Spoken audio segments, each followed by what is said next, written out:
আপনারা দেখছেন jtv24bd.com। আমি মোহাম্মদ সাজ্জাদুর রহমান।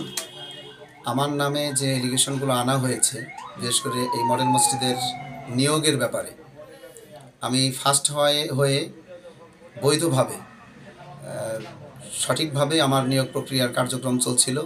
এর মধ্যে একটা চক্র, তারা আমার এই নিয়োগ প্রক্রিয়াকে বাতিল করার জন্য অর্থ কেলেঙ্কারি এবং নারী কেলেঙ্কারির মতো ভয়ানক কিছু অভিযোগ আমার নামে তুলে আনছে। এগুলোর সাথে কখনোই কোনো বিষয়ে আমি সম্পৃক্ত ছিলাম না। আমি আজকে যে নিউজ যেটা শুনতেছি, এটা পুরোটাই ভিত্তিহীন এবং আমার কাছে বৈষম্যমূলক, এবং আমার জন্য এটা খুবই মারাত্মক বলে আমি মনে করছি, এবং আমার উপর এটা জুলুম করা হয়েছে। আল্লাহ তাআলা এর সঠিক বিচার করুক, আমি এই দাবি জানাচ্ছি। কেউ আমার শত্রু না। মুসলমানকে আমরা রক্ষা করতে হলে আমার ইমানের দায়িত্ব আছে। এই কারণে আমরা আপনাদের কাছে এসেছি। এটার জন্য একটা সোজা বিচার হয় এবং সেজন্য মডেল মসজিদের ইমাম না হতে পারে, এটাই আমরা চাই।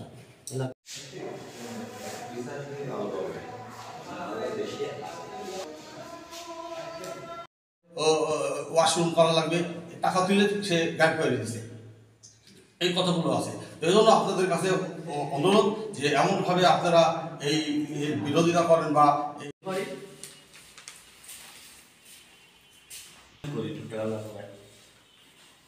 তো আমার কথা হচ্ছে এই আমাদের লালু থানার উপজেলা সেন্ট্রাল মসজিদ নতুন হচ্ছে দেখেছি আমাদের হয়ে গেছে।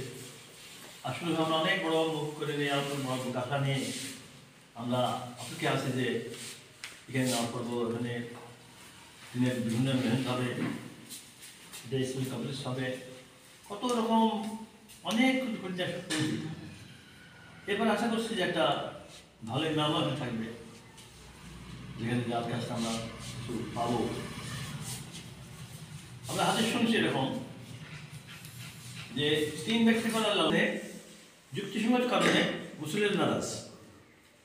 আপনি সবাই শুনছেন তার বিরুদ্ধে কত এলিগেশন, একটাই দুনিয়ায় না। এবার মুসলিমের লিখিত অভিযোগ পেশ করেছেন ডিসি বরাবর, এসপি বরাবর।